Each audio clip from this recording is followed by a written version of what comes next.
Tapi waktu saya masih SD, SMP, saya tuh kalau agama Islam tak pernah keluar. Kan Mmm, biasa kalau kita sekolah tuh kan oh iya keluar. iya, Perbedaan antara agama saya mhm, yang dulu dengan yang sekarang jauh.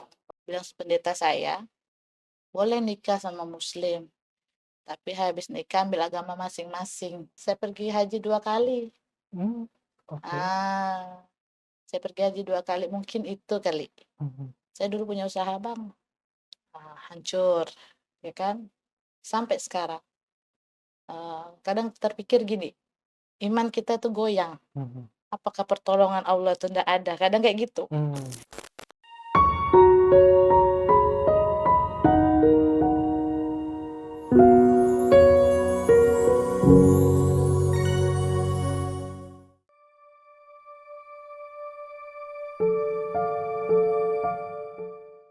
Assalamualaikum warahmatullahi wabarakatuh, pemirsa Wakaf TV dimanapun berada yang insya Allah dirahmati Allah Subhanahu wa taala. Alhamdulillah hari ini kita masih berada di kota Katulistiwa Pontianak. Nah, insya Allah di hari yang spesial ini kita akan mewawancarai lagi salah satu seorang mualaf yang beliau ini saat ini berdomisili di kota Pontianak. Langsung saja kita sapa, kita bersama Bu Yus. Assalamualaikum Bu Yus. Waalaikumsalam, Masya Allah, gimana kabarnya nih Bu? insyaallah baik. Insya Allah baik, alhamdulillah. Nah Ibu, mungkin boleh diceritakan nih Bu, aslinya suku apa? Saya dari Pematang Oh Siantar, dari Pematang Siantar, Medan. Medan, Batak ya Ibu? Iya, Oke, udah lama di Pontianak berarti? sudah 7 tahun. Sudah 7 tahun. Berarti waktu di Pontianak itu udah masuk Islam atau Udah udah? Berarti masuk Islam pas di Medan? di Kalsel. Oh di Kalsel. Nah mungkin boleh diceritakan dulu nih Bu, awal mulanya kenapa Ibu bisa sampai kenal Islam gitu? Saya anak tunggal. Mhm mhm, Mama papa saya orang asli Medan. mmm, Saya walaupun saya Nasrani, saya jarang ke gereja. oke, Eee, Biarpun saya ke gereja, saya sendiri. mmm, Orang tua saya sibuk dengan kehidupannya masing-masing. Setelah tapi waktu saya masih SD, SMP, saya tuh kalau agama Islam tak pernah keluar. Kan mhm biasa kalau kita sekolah tuh kan mhm, oh iya keluar, iya, yang agama lain kan, tapi saya tetap di dalam kelas. Mungkin dari situ kita istilahnya mendengarkan pelajaran agama Islam. Oh, jadi mungkin beranjak-beranjak dewasa, SMA, saya kenal lah, mulai-mulai kenal lawan jenis lah, ya kan. Jadi saya bertandang lah ke rumah dia. Nah, jadi kalau mau pergi tuh, assalamualaikum, gitu kan. Pasti ada salam, cium tangan, gitu kan. Terus kok di keluarga saya nggak ada, oh, ya kan. mhm Mau pergi pergi ya, pergi dulu ya gitu aja kan. mhm Nggak ada salam, nggak ada cium tangan. Akhirnya karena berkenalan lawan jenis tuh istilahnya zaman dulu pacaran lah ya kan. mhm, Jadi SMA kelas 2 saya memutuskan mualaf sendiri. oh, udah masuk Ah, mualaf ketika Kelas SMA? 2 SMA. Mhm mhm, Dari situ saya mualaf sendiri, saya cari sendiri. Tapi alhamdulillah papa saya enggak melarang. mmm, Disitulah saya lihat bapak bapak tuh yang sekeras apapun mhm, enggak melarang. Kenapa? Dia bilang semua agama sama, ya oke, kan? Dimanapun kamu istilahnya nyaman, kan agama itu kan dari lahir kan Bang. mhm, iya, Senyamannya kita itu kan pada saat kita dewasa, ya mmm, kan? Kita menentukan kita di mana di situ. Misalnya kita enaknya di agama Islam ya Islam. Jadi beliau membolehkan, mama juga membolehkan.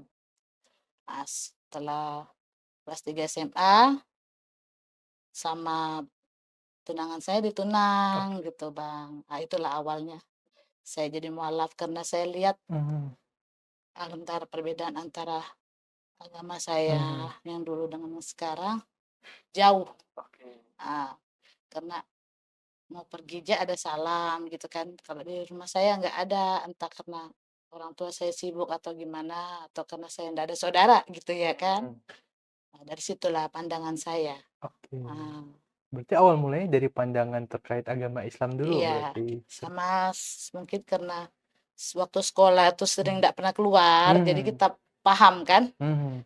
yang mana istilahnya benar. Bukan saya bilang agama saya nggak benar yang dulu ya, enggak. Tapi istilahnya yang lebih menuntun lah gitu loh, Pak. Oke. Nah, ketika awal masuk Islam itu, Bu, yang membantu Ibu, membimbing Ibu, terus proses belajar itu siapa? Cari sendiri, Oh, cari sendiri? cari Nah, sendiri. Cuman keluarga suami mhm, yang sekarang suami saya ini waktu saya masih tunangan bantu dengan cara oke, saya panggilkan guru ngaji, dimualafkan sama calon mertua saya dulu. Mereka yang membimbing saya. Tapi untuk seterusnya mmm, ya saya sendiri. yang belajar, Ah, mmm, kalau dulu kan Bang kan HP kan kurang. iya iya, Ah, jadi kami cari cari sendiri lah kan mmm, ada dengan cara ngaji di tetangga gitu. mmm, Tapi ada juga konsekuensinya saya dibuang dari keluarga. dari keluarga ini, Mama, papa. mama, papa, ya Ah, Allah, kalau mama sih sama papa sih karena mungkin anaknya satu kali mmm, kan. Kalau dari keluarga besar ya nggak dianggap, dibuang.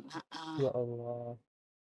Nah, jadi waktu awal Ibu masuk Islam, respon keluarga itu gimana? Yang membenci membenci? karena dari suku saya Mhm, katanya lawan apa? Lain piring. oke, maksudnya gimana Ah, tuh lain piring? karena kalau orang maaf, maaf ngomong kalau orang suku kami kalau Mhm, ada acara kalau satu agama kan mmm, satu piring. oh, iya iya iya iya iya, Kalau saya kan beda piring mhm, karena pada saat waktu paman saya naik adat, kami pulang kampung tuh, di situlah saya rasakan. mmm, Saya masak sendiri, kuali beda, apa beda, segala macam beda. Padahal saya ndak jijik loh Bang, ya kan. iya iya, Karena maaf ngomong kita kan sudah pernah makan waktu kita masih agama tersebut kan, waktu masih Nasrani. Tapi tante saya bilang, makanya jangan lain piring, dia bilang. Jadi susah sendiri kan, dia bilang mmm, gitu. Tapi hati kita ini kan sakit ya kan Bang kan. oke, Padahal kan kita ndak ganggu mereka ya kan. Itu yang menjadi kendala gitu. Tapi bagi mereka yang mayoritas keluarga dari mama kan kebanyakan Nasrani. mhm, Kalau dari papa kan macam-macam, udah oh, bercampur baur. mhm, Mereka aja yang selalu ngapain gini masuk jadi mualaf bukan tambah istilahnya rezeki mhm, tambah naik tambah malah tambah turun. mmm, Kadang kita kasih ujian dihasut-hasut gitu, gitu ya kan supaya kita balik mhm, gitu kan. Balik ke tempat kita yang asal mula gitu kan. Makanya jangan doakan gini dia bilang gitu kan. Tapi kita namanya kita sudah beriman ke situ, ya mau diapain lagi ya kan iya, Bang. betul, Nah, jadi kalau kita mau telepon apa putus hubungan dah untuk semua para paman, bibi apa segala macam gitu. Karena dari suku kami ini agak keras. mmm, oke. Nah, Tapi yang menarik di sini, Bu, waktu, apa namanya, waktu Ibu masuk Islam mm, pertama kali ya, kan gini, Bu, kebanyakan nih ya, mm, di Indonesia ini kan kalau misalnya orang itu masuk Islam mualafnya karena menikah, mm. kan biasanya, "Ya udahlah yang penting secara administratif Iya, aku udah Islam, iya betul. masalah belajar nantilah." Tapi apa Ah, yang membuat Ibu pengen belajar terus sampai hari ini? karena saya pikir gini ya Bang ya, maaf ngomong nih ya Bang ya, waktu saya masuk Muslim kan pada saat mau menikah kan, Mhm, saya kan pacaran sama suami saya kan 5 tahun nih Bang, jaraknya oke, kan agak jauh. Jadi mhm, saya bisa istilahnya masih sambil belajar kan. mhm, Jadi pada saat itu saya itu bilang pendeta saya, boleh nikah sama Muslim, tapi habis nikah ambil agama masing-masing. oh, Dia bilang gitu. oke, Ah, jadi istilahnya hanya di negara aja, dia bilang kan. Jadi saya bilang, yang satu agama pun dua kepala beda susah disatukan apalagi beda pendapat, mhm, beda beda agama. agama, Jadi saya berprinsip di situ, Bang. mmm, mhm Ah, mhm, karena mungkin mungkin karena sudah sering nggak pernah keluar dulu mungkin kan waktu kita di sekolah itu jadi sudah ada pemahaman. mmm, Jadi biarpun dipaksa, biarpun diajak, jadi susah untuk berpaling gitu loh, Bang. Ah, oke, berarti dari mungkin jam dari diri kita sendiri. Ada kan orang kan hanya untuk nikah gitu kan, mhm, hanya untuk formalitas gitu kan. Kalau saya mungkin dari dalam diri saya sendiri gitu, oke. Bang. memang karena dari dorongan dari Iya dalam mungkin, sendiri. heeh. Itu perasaannya gimana, Bu, ketika pertama kali dapat hidayah gitu? Saya itu masuk Islam tuh kelas 2 SMA. Mhm. Sebelum saya masuk Islam tuh saya mimpi, Nah, gimana tuh? saya naik haji, Oke, itu masih Katolik? Masih masih Protestan Protestan waktu heeh, itu? saya pergi haji 2 kali. Mmm, oke. Ah, saya pergi haji 2 kali, Mhm. mungkin itu Oh, kali, Bang. di mimpinya itu Ibu kayak apa waktu itu pas di mimpi? Saya pergi haji sendiri Mmm. di Ka'bah situ, ah, ini baru saya ceritakan nih, dulu waktu interview pertama belum. Oh, oke. Saya mimpi naik haji, senang rasanya hati. Mmm. Gimana ya, Bang, ya, kalau kita agama sebelumnya, kita jarang ke gereja, jarang, hari-hari begitu aja, sekolah minggu pun jarang, namanya orang tua sibuk, ya kan. Nah, mungkin karena kita sudah masuk mualaf nih, kita sudah bisa cari sendiri, bisa sholat sendiri di rumah, mungkin merasa tenang, gitu, ada ketenangan sendiri. Nah, mungkin dari situlah saya mimpi itu ketemu lawan jenis saya, mungkin klopnya di situ lihat lagi di rumahnya dia dengan segala, apa namanya, sopan santun, cium tangan sama orang tua, ya kan. Assalamualaikum, mau berangkat sekolah, mau berangkat kerja, mereka bersaudara. Mungkin timbul dari situ kali. Mhm. Kan kita bisa lihat, Bang, perbedaan di antara di rumah kita Mmm. sama di rumah orang kan. Iya iya, betul. Tapi ini saya pengen nanya satu hal nih, Bu. Jadi waktu Ibu masih Protestan dulu kan, Mhm. keluarga besar tuh apakah termasuk keluarga yang taat? Nggak ada. Enggak yang taat-taat Nah, juga? itulah saya Oke. merasa terombang-ambing. Oh, Karena mama saya pada saat mama saya kan depresi. Mama saya kan depresi karena bangkrut. Jadi mau ke gereja itu malas. oke. Papa saya waktu itu maaf ngomong supir angkot. Mmm. Jadi dengan kesibukannya sendiri, dengan ada hobinya main judi gitu kan. Papa saya kan dulu hobi main judi. Itu nggak bisa saya pungkiri ya kan. Mhm. Jadi nggak ada komunikasi sama anak, nggak ada, jarang. Antara apa, untuk ngajarin agama pun enggak. Jadi saya kosong. Oke. Jadi ibaratkan kita mencari mencari sendiri gitu loh, Bang. Oke, berarti memang dari keluarga itu juga bukan yang taat, itu yang Bukan. membuat Ibu malah terombang-ambing waktu itu ya? Makanya saya datang ke Mhm. rumah lawan jenis saya lihat di situ, cium tangan, ya kan, terus assalamualaikum, ya kan, terus calon mertua saya juga dulu ke pengajian, istilahnya bedalah di rumah saya. Oke. Kalau orang tua Ibu masih ada sampai hari ini? Almarhum papa udah meninggal, Papa udah meninggal. Papa itu orangnya termasuk yang keras atau keras. keras?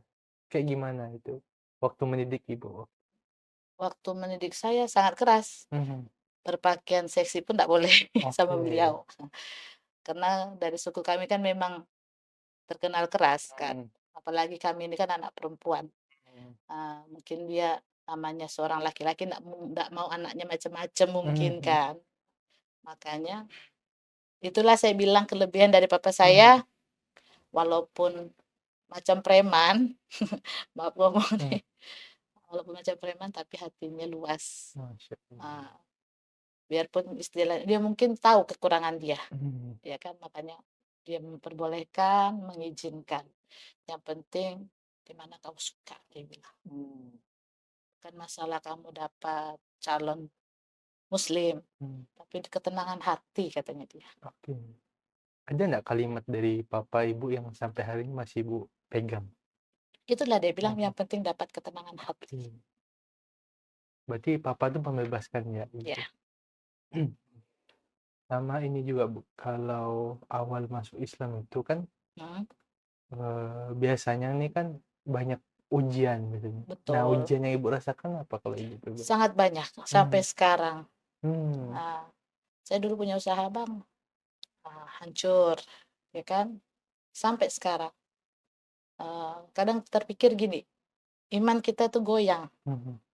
apalagi sekarang nih iman iman kita tuh goyang. Goyangnya dalam artian gini, saya waktu ada, Mmm. Bapak ngomong nih, Bang, ya, kita bisa bersedekah gitu Mmm. ya kan, tapi kok giliran saya nih begini, Mmm. sekali jatuh, jatuh. apakah pertolongan Allah itu ndak ada? Kadang kayak gitu. Hmm. Kadang orang bilang gini, datang suami saya kan, kita harus bersyukur. Kadang saya lawan, Hmm. ya kan? Ah, kau ini saya bilang gitu. Bersyukur itu untuk menenangkan jiwa aja, saya bilang. Hmm. Tapi kalau sudah di tempat tidur, udah pikiran dah kemana-mana, saya bilang. Nggak boleh kayak gitu, bilang suami saya kan, kau tuh mualaf. Kadang-kadang goyah. Memang benar Bang, goyah memang. Bukan ingin masuk lagi ke agama sebelumnya, bukan. Kok saya begini gitu loh, ya kan? Oke. Yang pendosa pun, ya kan? Yang pendosa pun ibaratnya kan, masih enak hidupnya, Hmm. gitu Pak. Saya ini, maaf ngomong, kalau ada rezeki saya bisa kasih ke orang, walaupun saya kekurangan. Tapi kok saya begini gitu loh. Ada kata-kata yang cuman kita ndak boleh, apa ya, kata orang, ndak boleh marah sama Allah, ndak boleh. Tapi gimana namanya kita manusia biasa ya kan Bang, kan ujian terlalu berat. Gitu loh Bang. Oke. Apalagi kita sudah biasa enak hidup, tiba-tiba kita up and down gitu. Hmm. Sakit rasanya. Tuh kayak Allah yang disalahkan. Tapi kan karena kesalahan kita sendiri. Hmm. Gitu Bang. Ya Allah. Sedih rasanya. Apalagi sekarang suami saya belum, istilahnya kerjaannya belum nentu, Hmm. ya kan. Anak-anak pada sekolah semua, biaya hari-hari gitu. Jadi pening dah kepala, dah segala usaha sudah kita lakukan masih ya Hmm. kurang. Kalau Gitu Bang. kalau boleh tahu dulu usahanya di bidang apa itu? Saya dulu properti. Oh, properti. Ah, Hmm. suami saya dulu di batu bara, karena Oh. papa meninggal dan teruskan usaha. Hmm. Bangkrutlah kami di situ. Batu bara di mana? Di Kalsel. Mm-mm. Bangkrutlah kami di situ. Suami saya meneruskan Hmm. karena memang keuangan negara lagi up and down waktu dulu Hmm. kan. Jadi invoice-invoice pada tidak dibayar, jadi bangkrut kami Bang. Gitu. Jadi kami mulai lagi di sini Oh, dari nol lagi. apa yang Ah, memutuskan ibu untuk datang ke Pontianak? saya memutuskan datang ke Pontianak karena banyak saudara di sini, Oh, banyak saudara di saudara Pontianak. orang tua. Tapi sampai di sini kami tidak diterima. Ya Allah. Karena saya mualaf Hmm. gitu. Kalau mama diterima, saya enggak Hmm. sama suami. Jadi saya bilang sama suami, saya sempat nginap di Damri 1 minggu. Ya Allah. Tuntang lantung Bang, uang enggak ada, ya kan? Jadi suami saya memutuskan ke pasar Pelamboyan. Hmm. Jadi kuli panggul. Hmm. Yang biasa enggak jadi kuli panggul jadi kuli panggul. Mau enggak mau lah Hmm. ya kan? Hmm. Namanya bawa mertua, bawa anak-anak, ya kan? Nah, jadi sana dia ketemu sama koko-koko, kerja di situ, ditunjukkanlah kami sewaan rumah. Hmm. Nah, di situlah kami mulai, walaupun sakit-sakit, tapi kami berusaha pelan-pelan gitu. Oke, Masya Allah. Akhirnya sih ketemu Mak Yuli lah, Hmm. ketemu Oh. beliau, Hmm. jadi ketua kami ya Hmm. kan. Belajar dengan Mak Yul juga. Iya, Tapi menarik nih, Bu. Saya pengen penasaran nih dengan terkait batu bara ini. Waktu itu kan pernah usaha batu bara. bukan usaha batu bara, suami saya kerja di Oh, situ. kerja di Ah, ah, di tempat batu ah, ah. bara itu ya. Kalau ibu usahanya properti berarti waktu itu. Waktu itu papa Mhm. saya kan sebagai kasir kemana-mana. Mhm. Jadi papa saya meninggal, suami saya meneruskan, up and down, jatuh, Mhm. bangkit lagi, jatuh, bangkit lagi, bikin usaha. Kemarin coba-coba lah ya kan Bang, namanya suku kami kan, jalankan uang lah saya ceritanya. Tapi karena kesalahpahaman, terjadi salah paham, hancur semua. Makanya suami saya bilang, itu bukan salah paham, bilang suami saya. "Itu Allah nunjukkan supaya kau berhenti dari riba. Mhm. Banyak aja cara Allah supaya kamu tidak keterusan makan uang riba." Mhm. Ah, Oke. tahun 2024 Hmm. awal tahun hancur saya. Ya Allah. Mhm. Jadi susah hidup Bang. Memang betul kata orang jangan coba-coba riba. Memang awalnya nyaman, Mhm. tapi akhirnya hancur semua. Oh. Oh. Ribanya itu terkait apa waktu itu? Saya jalankan uang, Bang. Oke. Saya minjamkan uang. Mhm mhm. Akhirnya karena kesalahpahaman antara kita yang tanam saham nih, Mhm. dibilang saya kabur, Mmm. melarikan duit Oh. mereka. Mhm. Tahu-tahu bukan itu masalahnya. Mhm. Ah, jadi dibilanglah saya gitu, jadi orang yang ngutang-ngutang tuh pada nggak mau bayar, dibilang saya penipu. Oh. Banyaklah cara orang supaya nggak bayar utang kan, Bang, Mhm. kan dicarilah kesalahan saya kan. Jadi hancurlah, yang nanam saham sama saya juga hancur, saya yang jalankan juga hancur, Yang ngutang nggak bayar oh yang juga. utang juga nggak mau bayar gitu, Bang, Ya. hancur semua dah. Saya bilang suami saya itu bukan kesalahpahaman, itu Allah yang ngatur semua. Dia Mhm. bilang, "Karena kamu saya larang, nggak dengar." Mhm. Dia bilang, "Akhirnya Allah yang larang kamu." Mhm. Dia Ya bilang. Allah. Sampai rumah saya take over segala macam, barang pokoknya habis dah, Bang. Mhm mhm. Pokoknya yang berbau-bau riba tuh udah habis dah. Oke. Sampai saya jualan, Mhm. jualan es. Mhm. Sampai nangis saya loh, Bang. Saya bilang dulu saya pegang uang, saya jual kan es 3.000-an. Mhm mhm. Saya hitung duit itu cari 100.000 tuh sampai sore, setengah mati rasanya. Mmm. Dulu maka kalau di dompet tuh 500.000 kita buang-buang gitu aja, nyaman rasanya kan, Bang. Sekarang ngumpul 100.000 tuh susah sekali. Jadi ampun-ampun dah sekarang sama Allah. Kapok ya Allah, capek, sudah suami nggak kerja, anak-anak sekolah, ya kan, Bang, kan. Mhm. Memang enak duitnya, Mhm. tapi buntutnya itu ke saya semua. Wah, saya bilang, "Udah-udahlah ya Allah, capek saya kalau memang saya dihukum karena makan uang riba. Udahlah, cukuplah 1 tahun ini, jangan-jangan lagi." Nggak lagi saya mau nyentuh, Bang, capek saya, Bang. Efeknya ke anak-anak, apalagi anak-anak kan kemarin masuk sekolah anak-anak saya gadai motor saya kan, akhirnya di rumah nggak ada kendaraan, jadi anak saya yang kena. Kalau saya nggak ada uang, mereka nggak sekolah. Jadi kan bukan ke saya aja Mhm. hukum dari Allah, ke anak-anak juga. Nah, saya bilang, "Kalau kalau dosa saya ya Allah, saya aja, jangan anak-anak yang ikut, kesian mereka ya kan." Mereka nggak tahu apa-apa. Kita sebagai orang tua sudah mengupayakan yang terbaik buat mereka, cuman jalan kita aja salah. Mhm. Nggak ada kan orang tua yang mau anaknya susah, Betul. cuman salah kita aja jalannya, cara mencarinya. Kadang sakit, Bang, apalagi kalau lihat mereka tuh sampai nggak sekolah gitu kan, apalagi dia bilang, "Mama loh," kalau sudah bilang, "Mama loh," gara-gara mama nih semua. Padahal kita mengupayakan buat mereka, tapi mungkin jalannya salah. Sedih rasanya. Ya Allah. Makanya saya bilang sempat, "Kenapa begini hidup aku nih?" Mmm. Ndak istilahnya ndak berkesudahan kah? Ya kan, Bang, kan? Sudah saya dibilang disebarkan di Facebook, sebarkan di mana, TikTok, Mmm. diinputin informasi, saya bawa lari uangnya orang, 200 juta bawa lari motor. Itu kan menjelekkan image saya, nama baik saya, sampai saya ndak bisa sudah untuk istilahnya untuk saya keluar malu dah ya kan. Udah ya Allah, udahlah, masalah dan cobaan yang Kau berikan udah, capek saya bilang gitu. Sempat saya mau bunuh diri loh dulu, Bang, saya minum Oh. rinso, untung dia suami saya pulang, karena udah ndak kuat dah di khalayak, saya dipandang jelek sama orang, ya kan.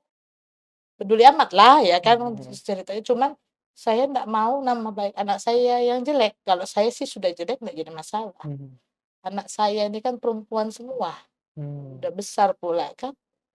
Kalau sampai dia dengar nama baik mamanya gitu kan, kena juga mereka kan. Nah, itulah makanya saya bilang, "Udah ya Allah capek saya. Kalau memang Kau hukum saya dengan dosa saya aja, jangan anak-anak saya. Jangan sama mama saya, jangan sama suami saya aja." Gitu loh, Bang. Kadang mau nangis sendiri, karena kita ini, Mbak, posisi saya kan anak tunggal nih, Mmm. saya nggak mungkin cerita sama mama saya, iya kan. Padahal biar saya ndak cerita dia paham. Saya ndak mungkin cerita ke suami saya, biarpun saya ndak cerita dia udah ngerti. Karena kita kan satu rumah kan suami istri. Cuma saya ndak mau nambah beban dia. Makanya sekarang kalau dia ngasih uang, "Nur kita makan apa adanya dulu ya, beli beras kilo, makan tahu tempe," udah saya terima aja lah. Karena ini mungkin gempuran Allah buat saya, tahan ndak saya, kuat ndak saya. Kadang kalau nasi di rumah habis, kadang anak-anak ajak makan, kita ndak usah, ya kan? Mungkin ini buat ngapus dosa riba saya, gitu loh, Kak. Makanya cerita sama orang tuh takut kita cerita sama orang, bukannya orang berbelas kasihan sama kita malah ngolok. Iya kan? Manusia sekarang kan gitu, Bang. Mending kita aja yang tahu di rumah. Kalau nggak ada uang, ya nggak usah jualan, nggak usah sekolah. Kalau ada uang, cuman namanya sekolah ini kan nggak boleh suka-suka hati. Karena ada peraturan sekolah, itulah yang bikin saya hampir stres. Kalau saya sih nggak jualan nggak masalah. Anak-anak saya yang mesti sekolah gitu loh, Bang. Itu yang jadi udahlah ya Allah, jangan lagi, cukup lah udah capek dah saya dah. Gitu dan mati ini pingin teriak, tapi mau ngadu kemana? Kalau kita ada saudara nyaman, biarpun nggak ada bantuan, paling enggaknya ada pendengar. Ini kita nggak punya saudara, siapa mau dengar kita, Bang? Ya kan? Makanya di sini nih saya ungkapkan semua supaya yang ada di hati nih keluar, biar nggak stres gitu loh, Bang. Itu loh susahnya jadi mualaf. Tapi perasaan anak tuh gimana, Bu, ketika misalnya dia terpaksa untuk tidak bisa sekolah karena kendala biaya itu? Saya sih kurang saya kan mamahnya. Mungkin anak-anak itu kalau yang udah besar mungkin bisa melawan, ya kan, yang besar. Kalau yang bocil-bocil, yang kelas 4 kelas 1 mungkin mau melawan dia, karena dia masih kecil, belum paham. Paling dia bilang, "Udah lama daripada mama kelahi sama babah," dia bilang gitu. "Udahlah kita nggak usah sekolah lah, nggak jadi masalah." Cuman beban moral untuk mereka, kasihan kan. Mereka memang nggak melihatkan secara ke kita ini. Happy-happy aja mereka ketemu temannya kan, Bang. Saya ini jadi ibu nih untuk apa gitu, Bah. Ya kan? Masa kita jadi ibu nggak bisa berbuat apa-apa. Karena yang tadi itu image saya udah mati. Pinjam uang ke orang pun orang sudah nggak percaya, Bang. Image saya udah jelek, nama baik saya sudah jelek. Udah dibilang orang saya penipu kan. Orang takut kalau bermasalah uang sama saya, orang takut. Gitu loh. Jadi saya nih mau maaf-maaf ngomong nih, mau minjem uang 100 ke orang aja, iya kalau orang tuh percaya, Bang. Nama kita udah jelek, gitu. Jadi udahlah, berkumpul ya kita di rumah, kalau memang nggak ada, ya di rumah aja. Ya kan, Bang, kan? Daripada kita istilahnya ngerumpi atau curhat-curhat ke tetangga, belum tentu kita dibantu. Tahu-taunya malah diomongin balik Itulah ya? kan sedihnya hidup kita ini macam-macam, istilahnya pengalaman kita ini macam-macam. Tapi saya bilang sama Allah, "Ya Allah, udahlah dulu lah. Dosa riba saya ini saya ampun. Ampun dah, Bang, ampun. Ampun sekali. Bukan saya aja yang kena, anak-anak saya pun kena. Mama saya pun kena. Ya kan kalau sampai nak makan kan satu rumah yang kena. Bukan hanya saya aja. Saya nggak mau, Bang. Kalau bisa saya aja, jangan mereka." Sepele memang riba ini kan. Kalau dilihat, ah, ditulis di situ sama dengan kita makan bangkai ibu kita kan, dosanya makan riba. Tapi nggak mungkin lah kalau kita pikir begitu kan, makanya berani manusia jalankan uang. Tapi karena sudah kena efeknya begini, ampun dah. Aduh. Dari Mas Nas. Nah, sedih, Bang. Pokoknya sakit hati, tapi inilah cara Allah supaya saya berhenti. peneguran Allah langsung. Kalau manusia yang negur saya anggap sepele. Nah, kalau saya, ya Allah yang negur saya langsung, langsung kena. Untungnya bukan nyawa melayang, Bang. Masih teguran biasa kan, tapi untuk menjalaninya sakit. Ya Allah. Sedih rasanya, Bang. Berarti aktivitas sekarang lu Saya jualan, Bang, jualan di mana? di Es Parman. Saya jualan SD Jumbo, jajanan anak-anak. Lewat bantuan Mak Yuli juga kan. Jadi saya jualan. Itulah sedihnya saya, Bang, yang biasa ada uang, megang duit, nunggu satu gelas ya orang beli berjam-jam. Sedih rasanya, Bang, belum dari tekanan dari keluarga, ya kan? Kalau dari keluarga tekanan seperti apa? Saya tipe orang yang nggak suka ditekan. Jadi saya lost contact. Saya lost contact kan semua. Jadi orang-orang yang menekan saya pada saat saya mualaf, saya udah bilang sama mama, saya lost contact. Nah, saya istilah nggak mau. Kenapa, Bang? Kadang manusia ini kan otaknya bisa miring. Nanti dengar omongan keluarga begini, jadi begini. Nanti dengar omongan keluarga gini, jadi begini. Jadi saya lost kontekan semua, jadi biar aman. Jadi nggak ada yang mempengaruhi mama saya, nggak ada yang pengaruhi saya. Jadi omongan itu nggak akan masuk gitu. Jadi saya lost kontekan semua. Saya blokir semua. Jadi nggak ada yang ngacau. Yang ini aja belum kita bereskan, apalagi kalau kita dengar omongan orang kan, tambah lebih nggak beres. Gitu, Bang. Sama ini kemarin nih, mama saya mungkin kan, kepepet mau beli obat kan, kurang duit saya kan nggak jualan. Akhirnya dia memutuskan telepon adiknya kemarin di Riau. Apa bilang adiknya mama? Pengen ketawa dengar dramamu, dia bilang. Ya Allah. Jadi saya bilang lah, saya video, saya PN, voice note. Saya bilang kalau saya jadi manusia dapat 2 peran, saya enggak mau berperan drama jadi orang miskin. Saya maunya berperan jadi orang kaya, jadi saya bisa memberi. Ini saya sudah susah, kau bilang lagi drama, saya bilang. Hanya orang tolol seperti kau yang bilang saya drama. Saya enggak mau, saya bilang. Saya gitukan tante saya. Enggak berani dia telepon saya. Kita bukan kurang ajar sama orang tua ya, Bang, ya. Terkadang kita itu orang tua yang ngasih kita ilmu, ini orang tua yang bilang kita drama. Gitu loh, Bang. Sedih saya, Bang. Kalau almarhum papa masih hidup, mungkin hidup kita enggak seperti ini. Penuh, kalau papa masih hidup kita dimanjakan. Walaupun papa masuk Islam, mama masuk Islam tahun 2006. Oh, mama udah masuk Islam? Nyusul saya. Oh, Masya Allah. Papa masuk Islam udah lama tapi enggak disunat karena beliau kan kena diabetes. Jadi dimakamkan pun secara muslim. Masya Allah. Berarti mama sama papa udah masuk Muslim semua ada kami. Karena mama bilang kan, kalau kami orang tua ini kan sambil belajar, pemahaman kan kurang paham karena mereka nggak seaktif kita pegang HP ya kan, Bang, kan. Kurang paham pegang HP. Boleh dia megang HP tapi tahunya ngangkat sama nelpon doang. Dia bilang sambil belajar.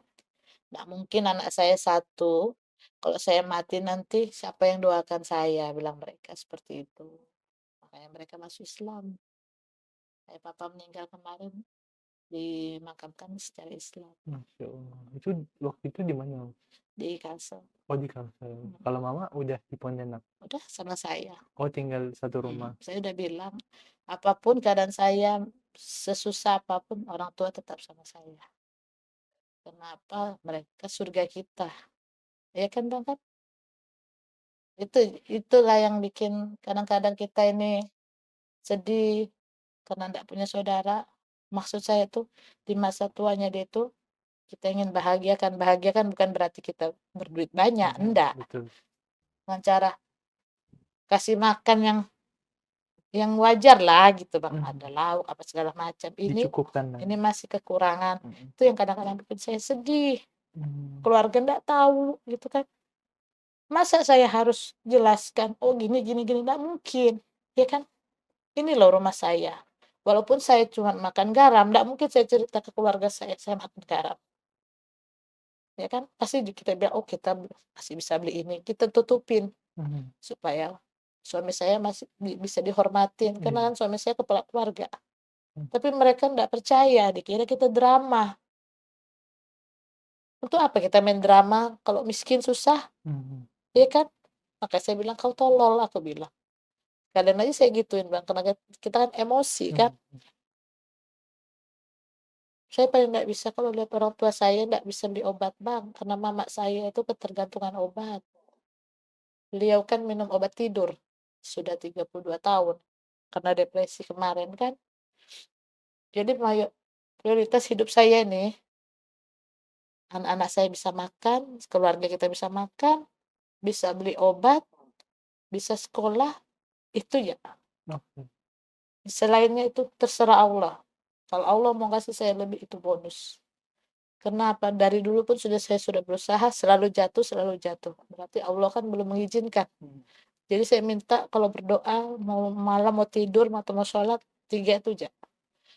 Sehat, panjang umur, makan tercukupi, anak-anak bisa sekolah, itu aja saya minta.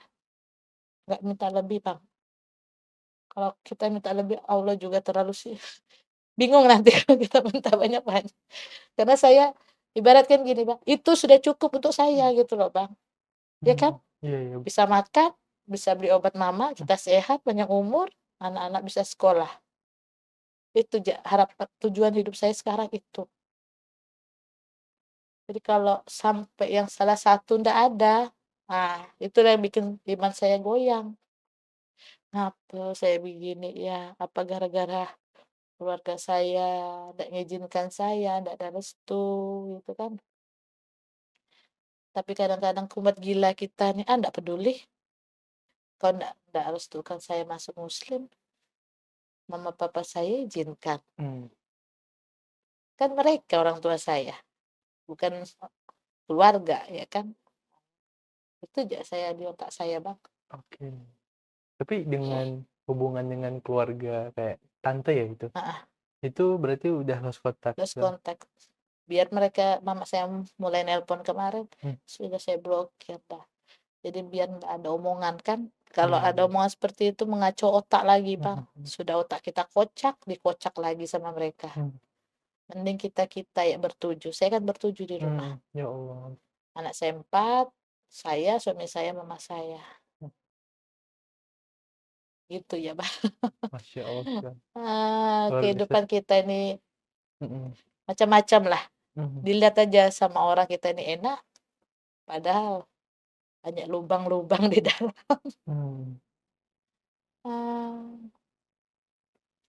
Pokoknya sedih lah Bang, tak bisa diomongin lah. Kalau kita tidak cerita kan orang tidak tahu kehidupan kita macam mana. Jadi keluarga besar sekarang tuh berarti memang betul-betul udah lost Lost contact. contact. Cuma satu ya Abang. Karena Abang dapat muslim kan. Dari mama. Sepupu saya. Oh, abang sepupu maksudnya. Karena dulu dia juga sama seperti saya nikah, tapi dia masih dengan agama yang lama. Seiring dengan mungkin perjalanan waktu berumah tangga sama masalah, akhirnya dia memutuskan Islam. Jadi cocok liur lah kalau bahasa sini kan sama saya. Dia aja yang selalu motivasi saya. Nggak usah diambil pusing omongan orang gini-gini. Cuman itu pun terjadi ya tahun ini juga. Belasan tahun lalu saya blokir juga karena kan belum seiman kita. Iya. Sudah masuk muslim dicari saya. Makanya dia bilang, "Dek, apa Kak? Apa Bang? Cari-cari uang lah kau yang banyak-banyak ya," dia bilang kan. Nanti 2 tahun lagi kita balik ke Medan, dia bilang. Mau adat opung kan. Kan kalau orang Batak yang sudah meninggal tuh digali lagi kuburannya, Bang. Oh. Diadatin lagi, dibikin lagi kuburan baru. Nanti kita potong kerbau ya, dia bilang. Nanti abang, adik sama abang, kalau adik nggak ada uang, abang yang biayain. Iya, Bang. Hmm. Karena kan kita muslim, nggak mungkin kita Iya, Bu. sepiring dengan mereka, dia bilang. Hmm. Makanya kita harus potong kerbau. Iya, Bang. Baru bulan kemarin dia hubungin saya, Hmm. abang itu. Berarti abang itu masuk Islamnya baru juga? Sudah lama sih, Bang, mungkin karena saya lost contact gitu Hmm. kan, akhirnya lama-lama dicari saya. Oh. "Kenapa kau menghilang?" Dia bilang. "Kenapa kau tertelan dari bumi ini macam sudah mati?" Saya dimarahkan juga. "Coba kemarin kalian ke Jakarta," dia bilang gitu kan. Jangan diam-diam seorang, akhirnya kau susah." Dilihatnya saya jual es teh jumbo tuh, Hmm. nangis dia. "Macam kau tak punya abang ya?" dia bilang. Jadi saya bilang sama abang, "Itu pilihan saya. Nanti kalau saya banyak mengadu, banyak berkeluh kesah dari pihak keluarga lain, bilang lagi, Hmm. itu pilihanmu." Ya kan, Bang, kan? Hmm. Lebih baik saya manu sendiri lah, Bang, aku bilang. "Dan kali Dek jangan gitu ya, kalau memang yang lain kau blokir. Satu, jangan, jadi kita tahu apa kejadian ke depannya nanti, jadi bisa berkomunikasi," dia bilang. Hmm. Untung ya Abang tuh baik, Hmm. dia yang motivasi saya sama suami saya. Cuman saya nggak mau terlalu dekat, Bang. Iya. Karena orang Batak tuh Hmm. jeleknya nanti dibatukkan. Gimana tuh, Bu, maksudnya? Kalau misalnya ada bantuan nanti dibatukkan. Kalau ndak saya, Hmm. itu saya ndak suka bahasa begitu. Oh, diungkit gitu ya? Kalau ndak saya, Oh. bahasa itu kalau ndak saya itu aku ndak suka. Hmm. Hmm. Kalau prinsip saya apa yang sudah dikasih udah. Hmm. Kalau orang Batak ndak. Hmm. Ap- Kalau kalau lagi emosi sama kita, kalau ndak saya yang bantu. Diungkitnya gitu. Saya nggak mau, Bang. Hmm. Apalagi suami saya kan ndak sesuku sama saya. Muslim pula. Hmm. Tambah lagi plusnya saya. Tambah lagi kesalahan saya. Jadi mending kita susah-susah sendiri, Hmm. gitu kan. Nanti kalau senang pasti tersebar juga kemana-mana. Hmm. Prinsip saya begitu. Iya. Ini satu hal yang saya, apa ya namanya, saya ngerasakan hal yang sama ya. Mungkin di Indonesia itu saya lihat sepertinya banyak modelan kayak keluarga itu, Heeh, kayak seakan-akan mungkin karena dia paman atau siapa yang punya jabatan. pangkat atau jabatan gitu ngerasa kayak, "Kau harus nurutlah dengan Iya, aku," gitu. betul. "Kau harus ikut pendapat aku. Heeh, Masa betul. kau," apa namanya istilahnya, "masa kau nengkar," apa ya, melawan dengan yang aku Apalagi minta gitu. kalau suku kami yang namanya tulang Mhm. tuh, kalau saya ada acara, dialah tuannya. Mhm. Heeh, kalau bahasa Batak itu hula-hula. Mhm. Yang paling dihormati, yang tidak boleh ditentang. Nanti kalau kita tentang, Mhm. kita bisa kena musibah, kena bala gitu kalau orang Dan kami. itu bertahun-tahun Bertahun-tahun. pemahaman itu melekat. Tapi saya berpikir gini, Mhm. saya sekolah, disekolahkan mama papa saya. Mhm. Mama papa saya pun berusaha menyekolahkan saya dari ujung kaki ujung rambut diusahakan, apalagi zaman dulu kan beda zaman sekarang kan, Bang. Zaman Betul. sekarang jumlah uang besar, pengeluaran besar. Mhm. Kalau dulu pemasukan sedikit, biarpun harga murah tapi cari uang setengah mati dulu kan. Mhm. Jadi kalau kau tidak sekolahkan saya, kalau kau tidak kasih saya makan, kamu tidak bisa nganukan saya. Saya gitu orangnya, Bang. Mhm. Jadi tidak usah kamu istilahnya mengatur saya karena ada orang tua saya. Iya, betul. Karena kita prinsip cuman di suku kami tidak boleh seperti itu. Mhm. Ada yang ngatur, Oh, heeh. eh, ada tatanya, Mhm. tata aturannya. Mhm. Tapi kalau ke saya tidak masuk, Mhm. gitu. Tapi bukannya ini ya, Bu, karena apa ya, karena kan semakin hari kan pendidikan kan semakin maju juga kan. Akhirnya kan orang-orang punya pemikiran yang baru juga Betul, gitu. mungkin gini, Mhm. paman saya pengacara loh, Bang. Mhm. Tapi mungkin kena adat istiadat. Ah, Adat istiadat seperti itu. adatnya lebih tinggi daripada Ah, ini kan gitu. maaf ngomong nih sebelum ada agama kan kita adat duluan yang dianukan kan. Ada istiadat Ah, dulu. jadi mungkin mereka itu kali. Mhm. Kalau mungkin mereka di kota, Mhm. orang Batak kota mungkin hilang Mhm. karena mereka dari sana. ya Iya. masih adat lah. Mhm. Kalau Batak Islam mungkin berkurang, Bang. Oke, semakin berkurang. Kalau Batak yang Nasrani masih mengistimewakan adat. Makanya Mmm, kami kawin naik adat, mhm. meninggal pun pakai adat. Oh, Ah, oke. Itu kalau yang spesifik suku Batak ya, Bu? mhm Tapi pada faktanya itu juga saya melihat bahwasanya secara umum ya, mhm, di Indonesia itu juga sering terjadi kayak gitu, mau pasti suku apapun ya kita pasti, lihat kan, kayak seakan-akan dia sebagai paman itu pasti. dia merasa karena dia punya jabatan, Ah, dia pengen berkuasa atas betul, keluarganya gitu. bisa. Padahal kan pada faktanya dia ngasih makan pun juga Enggak, enggak, ah, ngasih pendidikan pun juga enggak. itulah, makanya saya acungkan Mhm, jempol bapak saya. mmm, Walaupun istilahnya berbeda pendapat ya. walaupun dia begajulan, Mhm, preman, mhm, tapi kasih sayang seorang bapak, mhm, saya top. Kenapa? Saya masuk Islam ndak ada gebuk-gebukan, mhm, ya kan? Saya masuk Islam ndak ada saya dikurung, mmm, saya masuk Islam nggak ada saya ditempelengnya, mhm, cuman saya didudukkan. Di mana hatimu tenang, disitulah kau. Pesan beliau begitu. Kalau kau ndak ada ketenangan, cari yang kau bikin tenang. Kalau di Muslim kau tenang, disitulah kau. Nah, makanya biarpun bapak saya pemain judi, makanya bilang mama saya, kau ndak benci kau bapakmu pemain judi, bapakmu bikin kita miskin apa segala macam. Ndak. Kenapa? Di saat saya cari keimanan, keyakinan saya, beliau ndak mukul saya. Beliau ndak ada menempeleng saya. Kan biasa gitu kan Bang, mhm, dipukulin lah, apalah, diancam lah, ya kan? mhm, Bapak saya ndak, di mana kau cari ketenangan, disitulah kau. mmm, Ah, kalau nanti ada pro kontra apa segala macam bapak mati, biar ya bapak mati di apa, dikubur sama suku inilah, suku itu, tak usah mereka. oke, Dia ngambil konsekuensi sendiri kan, karena saya masuk mualaf gitu. mmm, Itulah bapak saya, luar biasa top the sekali ya, best, orang tua yang baik. kelapangan hati papa Ya, itu luar biasa sekali. kalau orang itu mungkin anaknya sudah dipukulin, Mhm, mhm, mhm, ya kan? Ngapain kau dapat? Sudah bukan orang Batak, lain bukan agama lain agama lagi. lagi, Islam Terus lagi kan. terus belum nikah Nah, lagi, kau sudah masuk Islam duluan, mhm, ya kan? Ngapain gini-gini? Pastilah entah dikurung kah, entah mhm, dikirim kah kita kan ke mana-mana supaya ndak jadi, atau apakah bagaimana cara mereka kan? Tapi bapak saya ndak. Di mana kau tenang, disitulah kau. Ya udah, sama papa.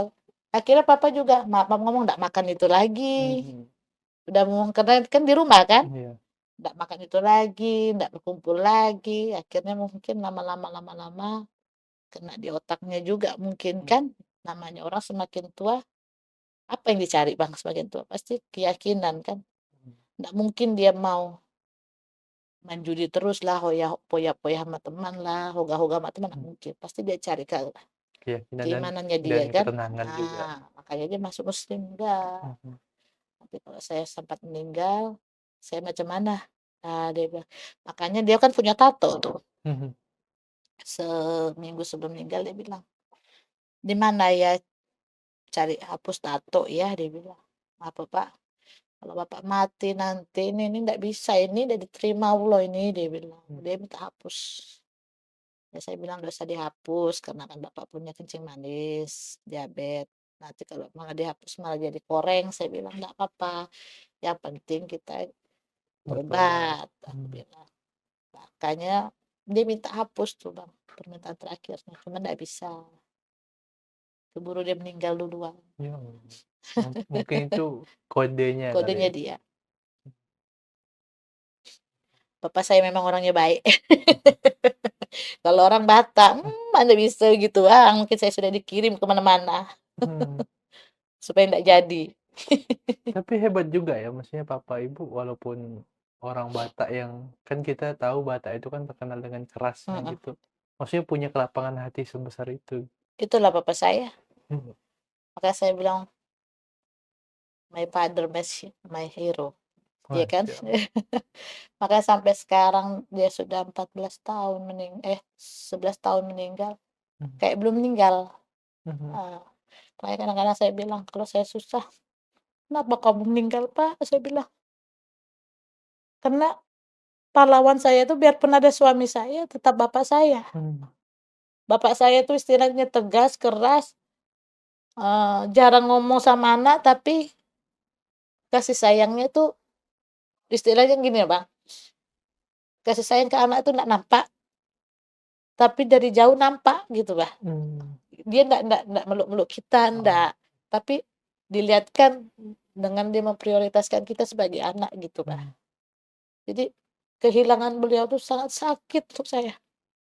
Karena apa? Saya nggak punya keluarga, saya nggak punya saudara, saya hanya dekat sama papa saya. Walaupun ada mama, tapi saya lebih dekat dengan papa saya. Karena beliau mengerti saya. Saya sakit, Mmm. saya kekurangan uang, saya apa, saya ada masalah. Bukan ke mama saya larinya, pasti ke bapak saya. Hati beliau tuh peka Mhm. kalau saya ada istilahnya ada masalah gitu. Jadi pas saya bilang, kalau saya ada masalah, "Kenapa kau pulang duluan, Pak? Kenapa kau nggak bawa saya?" Kadang kayak gitu. Coba aku nih nggak ada tempat istilahnya mengadu selain ke bapak gitu, Pak. "Kenapa kau cepat betul pulang? Tugasmu belum selesai, karena aku masih ada," gitu kan. Tapi kadang-kadang kalau aku cerita sama suamiku, "Kau gila?" Bilang suamiku gitu. "Kau Mmm. bukannya apa, kau gila?" "Ya orang tuh ada masanya," bilang suami aku gitu. Mmm. Kalau bapak sudah meninggal ya itu sudah memang waktunya. Waktunya kau disuruh untuk berjuang sendiri, bilang suami aku begitu. Jangan istilah jangan anu sama bapak terus Mhm. gitu, suami aku bilang. Jangan manja sama bapak terus, minta terus sama bapak. Bukan masalah minta, aku bilang. Senderan bahunya itu ndak ada, aku bilang. Oke kau suami aku, ndak mungkin aku setelah kau kerja, aku nambahin bebanmu lagi. Oke lah perekonomian kita sama-sama tahu kan, Bang. Nggak mungkin, aku sedih, gini-gini, nggak mungkin kalau sama bapak kita kan, "Pak, aku sedih, Pak, aku sendiri, Pak, nggak ada kawan," gitu kan. Kalau bapak kita kan beda, Bang, dengan suami kita sendiri walaupun teman tidur kita Mmm. gitu kan. Mhm. Pokoknya gitulah, kayak kadang-kadang aku bilang, "Belum selesai tugasmu, Pak, belum, kenapa kau balik duluan?" Aku bilang, "Aku sendirian, aku anak perempuan, kalau aku anak laki-laki mungkin aku kuat, aku perempuan, Pak," aku bilang, "nggak jarang perempuan sekuat saya bilang, "Tapi aku harus bertahan, kenapa kau balik duluan?" Kadang gitu. Kadang kita, "Ya Allah, kenapa kau ambil bapakku cepat-cepat, Mmm. belum selesai tugasnya di dunia ini, belum karena aku masih ada, tempat pengaduanku ndak ada sudah sekarang." Mmm. Gitu loh, Bang. Nggak mungkin aku bikin beban suami aku kan, nggak mungkin aku bebankan mama aku lagi. Jadi kalau sekarang ada masalah, ya kutahan sendirilah. Ya Allah. Kenapa mama aku pun minum obat. Mmm. Kalau aku tambah masalah lagi, Makin stres. makin stres, makin nggak bisa tidur, ya kan. Alhamdulillah orang tua saya nggak dibikin sampai gila sama Allah, masih bisa ada penanganan obat, masih depresi ringan, ya kan.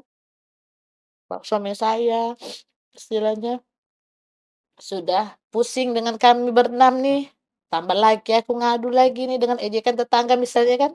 Kan hidup ini macam-macam, Bang. Ada Mhm. ejekan ejekan tetangga, ada masalah kita sendiri.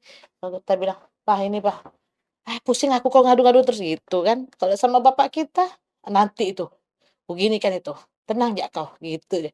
"Kalau kau nggak punya uang, nanti bapak kasih." Kan gitu kalau sama orang tua kita Mhm. sendiri, kan pasti ada respon. Kalau sama kita, udahlah, nggak usah kau dengar omongan tetangga.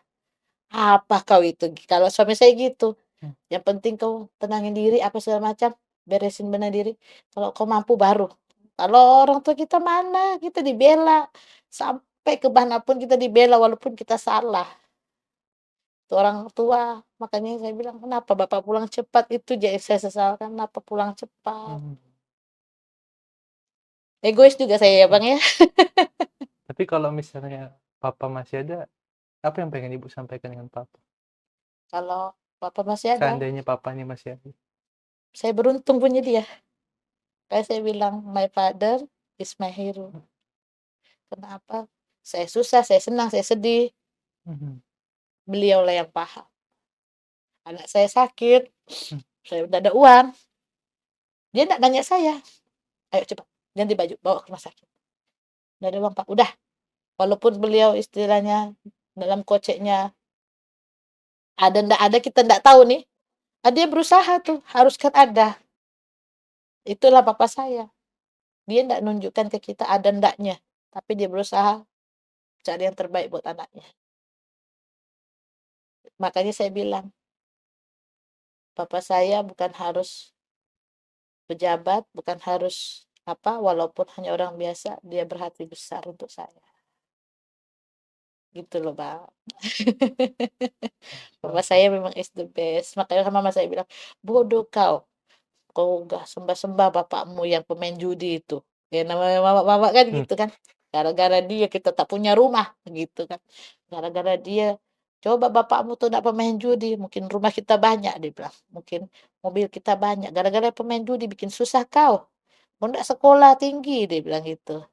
Tapi setelah saya lihat, saya makin dewasa, menikah, ternyata bapak saya mulia hatinya, walaupun di sisinya ada yang kejelekannya itu kan kita nggak bisa Bang "Bapak harus gini," nggak boleh, ya Mmm. kan? Itu memang jalannya dia, dia mau apa, sedang-sedang dengan cara buang pikiran suntuk dengan main judi, itu urusannya dia. Yang penting kasih sayang sama anak, nggak lepas. Ada kan orang Bang, ngomong nih, Mmm. mau kawin lagi, main judi, tapi kasih sayang sama anak, putus. Mmm. Kalau papa saya enggak, biar dia hobi main judi, tapi kasih sayang ke saya tetap. Heeh, itulah keistimewaan papa saya. Sampai saya masuk mualaf pun nggak ada acara gontok-gontokan, nggak ada acara kurung-kurungan, cuman didudukkan, "Di mana kau tenang, di situlah kau," dia bilang. Papa saya memang baik. Masyaallah. Berarti papa itu memang orangnya diskusi gitu ya? Iya, Walaupun keras tapi memang orangnya diskusi? saya mau tunangan dia bilang, Mmm. "Boleh kalian tunangan, tapi jangan sampai kuping saya berdiri," dia bilang. "Kalau sampai terdengar macam-macam, kau ada apa-apa, kan di rumah tuh ada pohon kelapa tuh, Mhm. yang saya gantung duluan mama kau," dia bilang. "Baru kau," dia bilang, "baru calon suamimu," dia bilang. Bagaimana kita ndak takut, ancamannya sudah mengerikan. Dia memang orangnya keras kalau ngomong. Sakit otak kita kalau dengar dia ngomong, tapi yang diomongkan benar. Mhm. Jangan sampai berdiri kuping saya, dia Mmm. bilang. Eee, Kalau masih ada papa ibu saya mau tambah satu lagi, Bu. apa dia? Kameramen. Papa saya memang keras orangnya. Saya juga keras, Mmm. tapi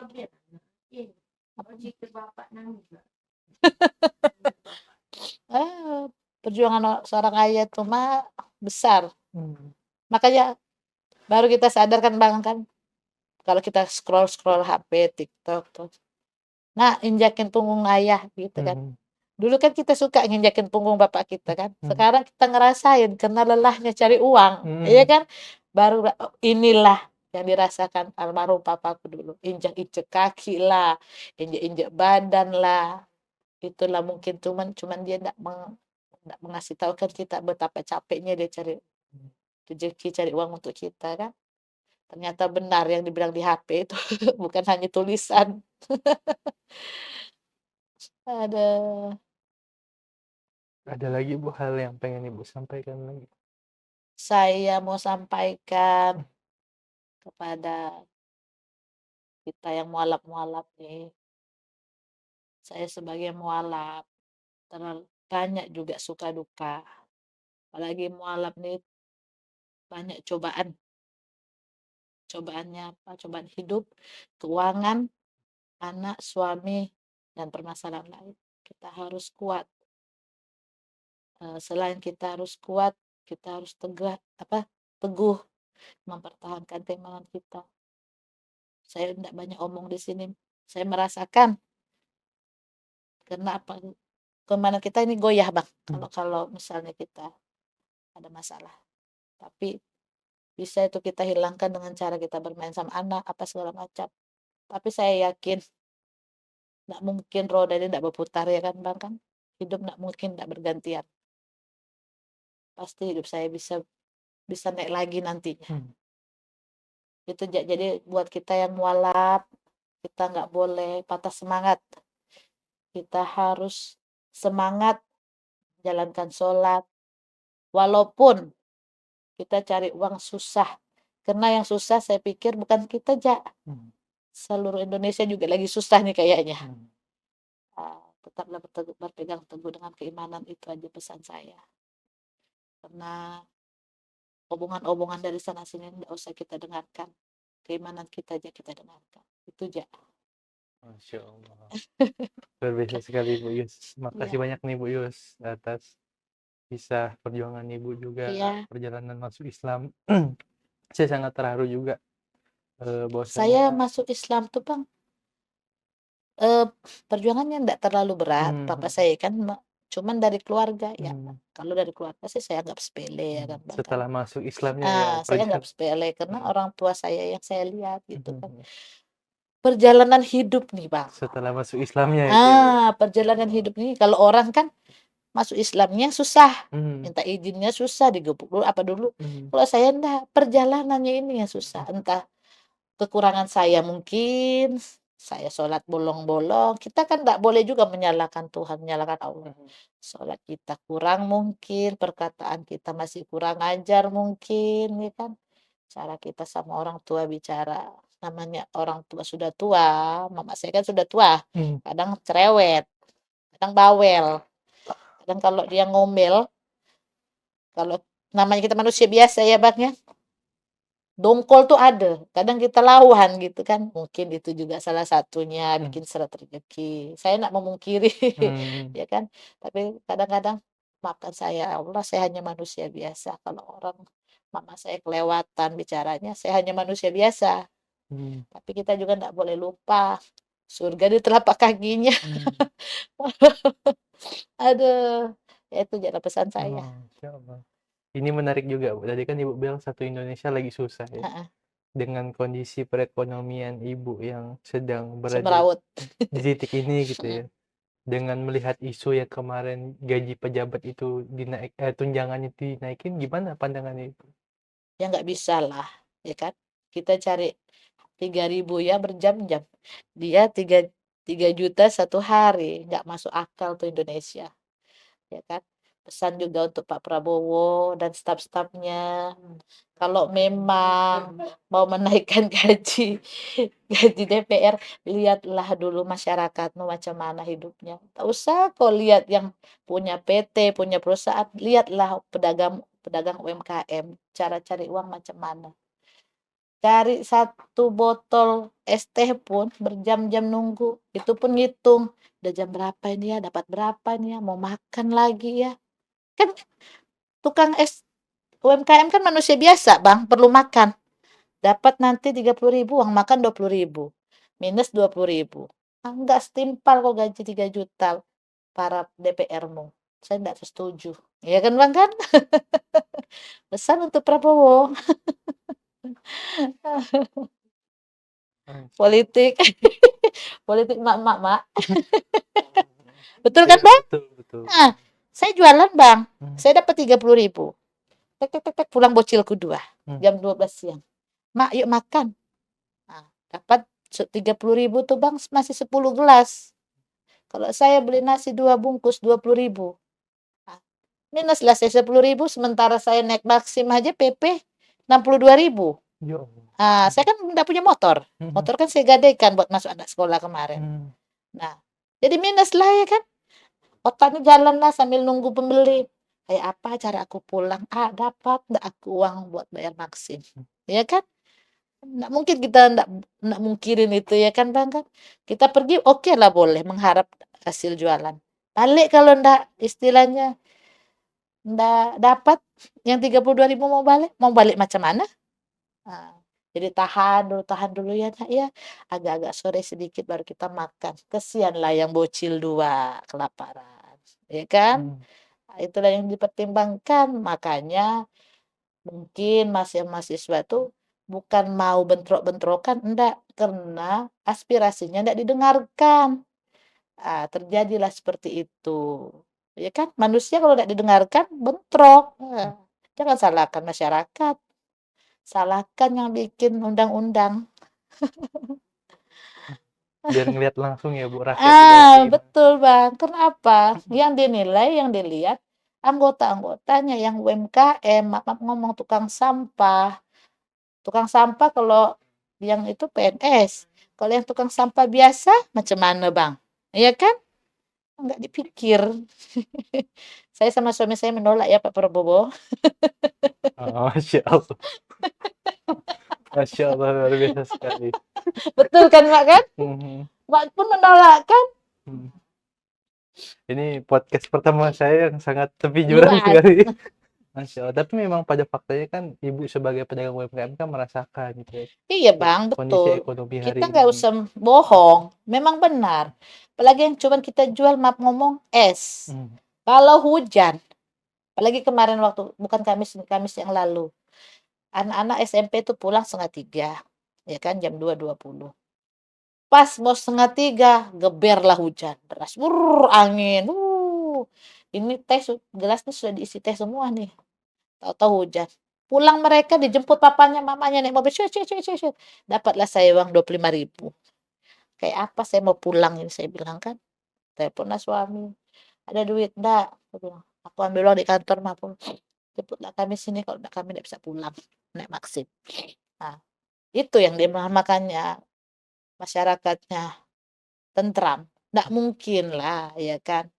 Banyak kok sekarang dilihat di TikTok tuh, sampai yang cacing sampai 100.000 di badannya anak-anak tuh macam mana tuh cacing 100 ekor tuh, saking miskinnya kan. Nah, itulah yang dikasih, jangan gaji 3 juta. Masya Allah, baik. Ya kan Bang kan? Mhm, Pak Prabowo aja sampai nangis. mhm. Lihat nasi siapa Raya tuh sampai cacingan. Kita masih bisa makan Bang walaupun tahu tempe. Yang balita tuh macam itu sampai bisa dari hidungnya, matanya, kupingnya keluar cacing tuh macam mana itu. Nggak menangis kayak Indonesia lihat itu. Masya Allah sekali, luar biasa. Nggak, nggak saya lagi ngobrol. Saya lagi ngobrol Bang. Siap. Oh iya, baik, pemirsa Wakaf TV sekalian, tadi itu juga kisah dari perjalanan Bu Yus mengenal Islam ya. Insya Allah kita doakan semoga beliau selalu istiqomah, Amin. selalu dimudahkan rezekinya, Amin. selalu dimudahkan langkahnya dalam kebaikan, Amin ya Allah. dan insya Allah kita semua bisa dikumpulkan di surganya Allah Subhanahu wa Ta'ala. Amin ya Rabbal Amin. Alamin. Baik, pemirsa Wakaf TV sekalian, jangan lupa like, komen, dan subscribe channel ini supaya kedepannya kita bisa menghadirkan konten yang inovatif dan kreatif. Dari Kota Katulistiwa Pontianak, wassalamualaikum warahmatullahi wabarakatuh. Jadi salah satu hambatan di jalannya, ya ini nih. Nah ini salah satu.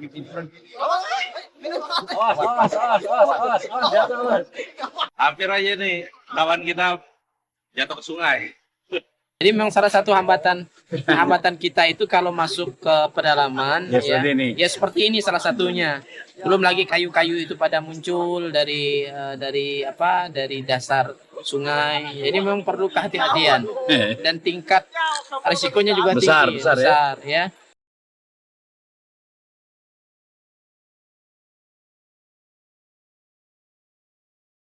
Ya begini kondisi ketika kita masuk ke pedalaman Sitan Kalimantan Barat, kita memang harus bisa membaca kondisi sungai, kondisi alam. Kalau pada saat air naik kita aman, pada saat air surut maka kondisinya kita harus berhati-hati.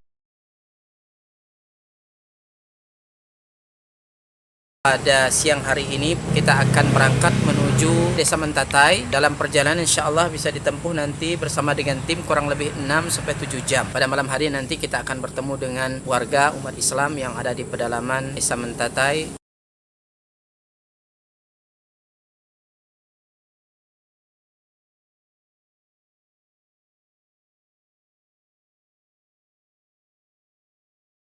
Alhamdulillah sudah kurang lebih 600 mu'alaf yang masuk Islam dengan asbab dakwah ini. Dan tentunya ini tidak hanya sebatas mereka memeluk Islam, tetapi masih banyak PR-PR yang harus kita selesaikan. Dalam hal ini kami membina mereka membutuhkan Al-Quran untuk kita sampaikan kepada mereka yang menjadi sarana mereka dekat dengan Allah Subhanahu wa Ta'ala.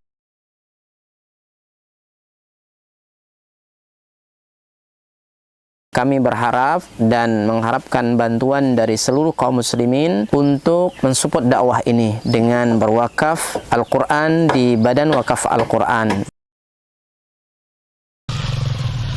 Luar biasa.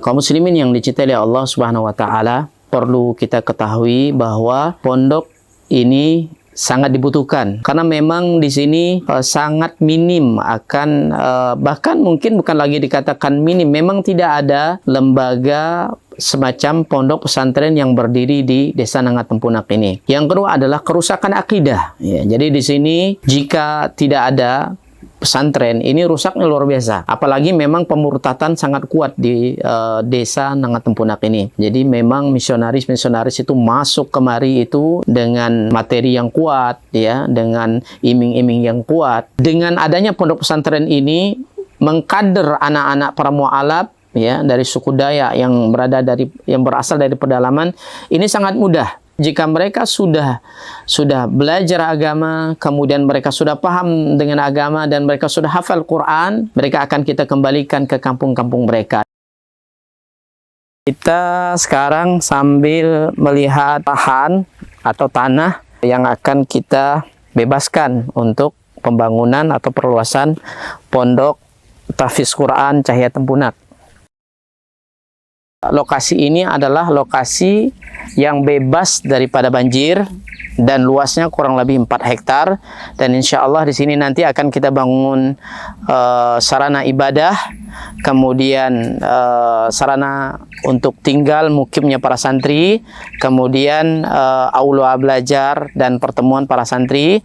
Dengan demikian ini akan membantu dakwah dan memaksimalkan dakwah di pelosok pedalaman Sintang, Kalimantan Barat. Kami mengajak kepada seluruh kaum muslimin untuk mensupport, membantu dakwah ini dengan menyiapkan donasi dan wakaf terbaik melalui Badan Wakaf Al-Quran, dan semoga apa yang kita korbankan di jalan Allah SWT, harta kita, lelahnya kita, semua akan Allah berikan ganti dengan ganti yang lebih baik, kemudian diberikan balasan dengan balasan yang terbaik. Dan kami mendoakan semoga antum semua dijaga oleh Allah SWT dari seluruh musibah baik dunia maupun akhirat. Barakallahu fikum. Assalamualaikum warahmatullahi wabarakatuh.